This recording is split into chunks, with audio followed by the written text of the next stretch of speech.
hello everyone আজি আপোনালোকৰ কাৰণে খুব সুন্দৰ এটা ৰেচিপি লৈ আহিছো মই লৈছো তৰমুজৰ বাকলি সাধাৰণতে এই বাকলিখিনি আমি পেলাই দিওঁ কিন্তু এই বাকলিৰে খুব সুন্দৰ এটা ৰেচিপি তৈয়াৰ হয়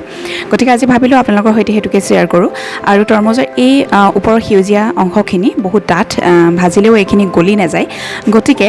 এইখিনি প্ৰথমতে ডাঠকৈ বাকলি গুচাই ল'ব লাগিব আৰু এয়া মই বাকলি গুচাই ললো প্ৰথমতে তাৰ পিছত মই অকনমান ডাঙৰ ডাঙৰ সাইজত এইখিনি কাটি লম ওপৰৰ বাকলিটো ডাঠকৈ গুচাব তেতিয়াহে খাবলৈ ভাল হয়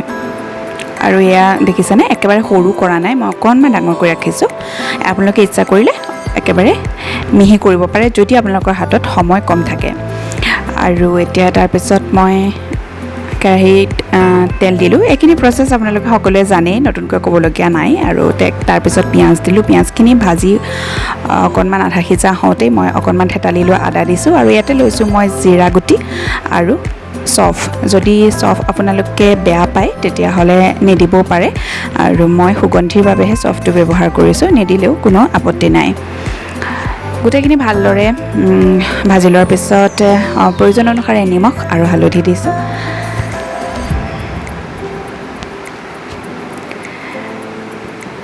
তাৰ পিছত মই অকণমান জিৰা গুড়ি দিছোঁ ইয়াতে আৰু জিৰা গুড়িখিনি দিয়াৰ পিছত মই কাটি লোৱা তৰমুজৰ বাকলিখিনি এনেদৰে দি দিছোঁ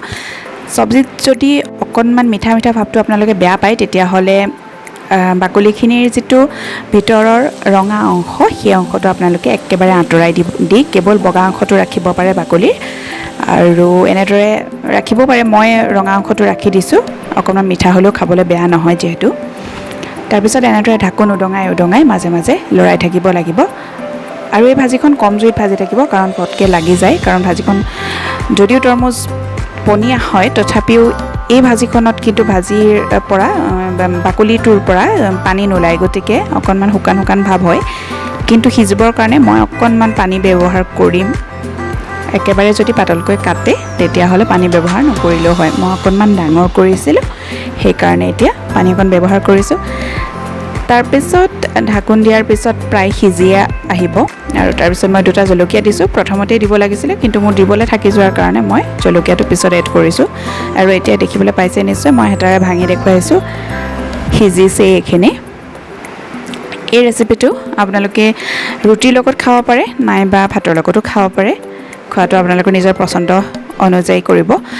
আৰু এই সব কিমান সুন্দৰ হৈছে কালাৰটো আচলতে খুব ধুনীয়া হয় কাৰণ তৰমুজৰ ৰঙা অংশটো যেহেতু আছিলে আগৰে পৰাই সেইকাৰণে বহুত বেছি মছলাও মই ব্যৱহাৰ কৰা নাই আৰু আপোনালোকে ট্ৰাই কৰি চাব জনাব খাই কেনে লাগিলে আৰু যদিহে ভিডিঅ'টো ভাল লাগিলে তেতিয়াহ'লে লাইক কমেণ্ট আৰু শ্বেয়াৰ কৰিব আৰু মোৰ চেনেলটোত যদি আপোনালোক নতুন তেনেহ'লে ছাবস্ক্ৰাইব কৰি দিব যাতে মোৰ আহিবলগীয়া প্ৰতিটো ভিডিঅ' আপোনালোকে পাই থাকে ধন্যবাদ